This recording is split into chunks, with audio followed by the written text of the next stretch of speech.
humans be immortal? The answer is no. Can we live after death? No. Many people have searched for the secret of living forever for centuries, but it seems like we've been beaten to it by the animal to an extent at least. So today we will be looking at the top 10 animals that can live after death.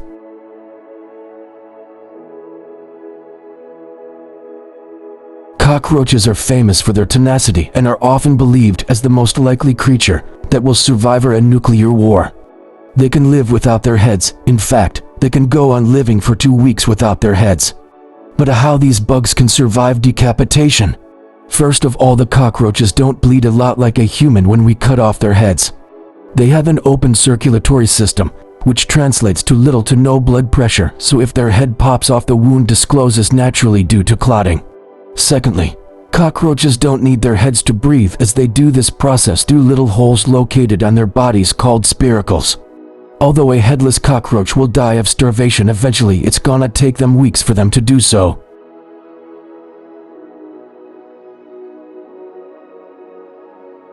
There is a good reason why they appear on this list, because even though a bee might be dead, it can still sting you. Not in the way that you think. Dead bees obviously can't go flying around and actively sting you. The thing is their sting, and more importantly, the venom delivery system will still work even if the bee is long dead. When a bee stings, the sting detaches from its body, leaving it embedded into the skin of its victim. Attached to this thing is a tiny organ that both contains the bee venom and a tiny muscle that pumps the venom out. These actions are not controlled by the bee's brain, but rather by involuntary impulses, so it's not safe to pick up a dead bee.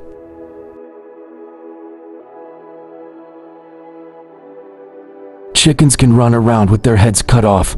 Yes, and there's a very simple reason for this. The reason is human error. This error happens to be a butcher's error. The chicken's central nervous system is very different from humans. Some basic bodily functions are controlled not by the brain itself, but by certain parts of the brainstem. So when the butcher chops the chicken's head too high, most of the time, it's just the forebrain of the chicken that comes off with its head, leaving the brainstem and the cerebellum quite intact.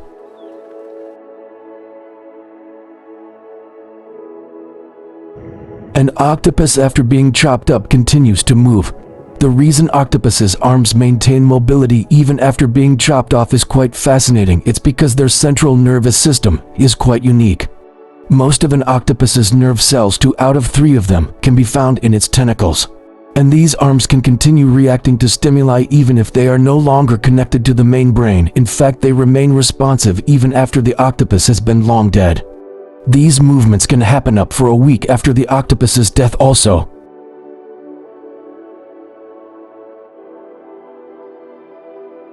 Salamander has always been synonymous with long life and immortality.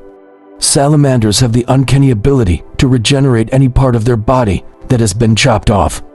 These regrown parts actually function the same as, or in some cases even better than, the original parts. This is mainly because of a special protein found in salamanders which facilitates the replication of cells. This protein can also be found in humans, but in smaller quantities.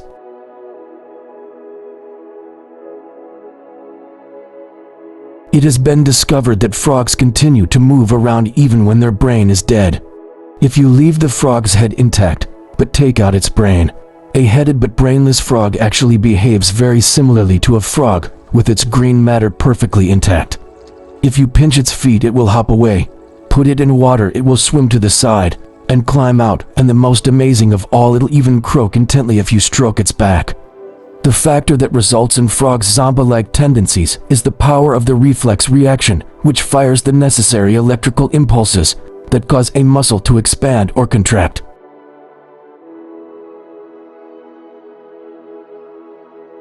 Flies can survive freezing temperatures and go into suspended animation. You can freeze them for days. After giving them some heat, they will be back as normal. Also, female flies will live for several days after they have been decapitated. Such beheading females assume an upright stance comparable to that of a normal fly and can do and engage in complex actions such as preening and flying.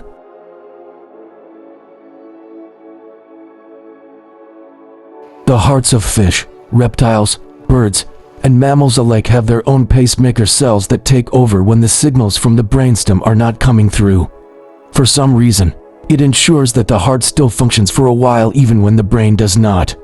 But the turtle took it to a whole new level, and this is because their heart is cut off from the oxygen and nutrients, usually supplied by the blood, is just very normal. Because these animals can die for a very long time, for 5,000 hours in the case of the loggerhead musk turtle. They can survive that long by oxygen they can take up from the water via their skin, throat, and butt end, as well as their body's amazing potential for producing energy without oxygen. Their hearts have their own fuel stash, and they just won't give up until every last fill-up of that has been used up.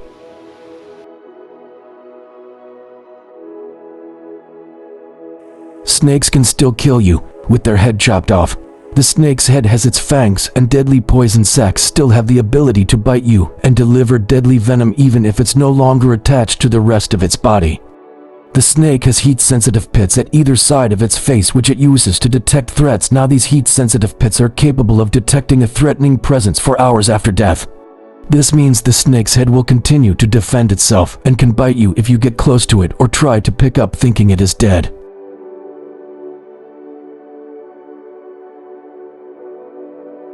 Flatworms or planarians are known as masters of regeneration. They can rebuild any part of their bodies after amputation.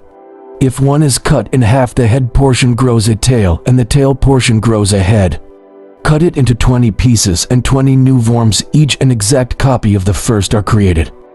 This has been exploited by Nottingham University scientists who have created a colony of more than 20,000 worms. The shocking thing is they're all from one original whose bodies and organs do not appear to age. They are confident a single worm that did not divide would live forever unless it catches an infection or another illness. So they are basically immortal beings living with us.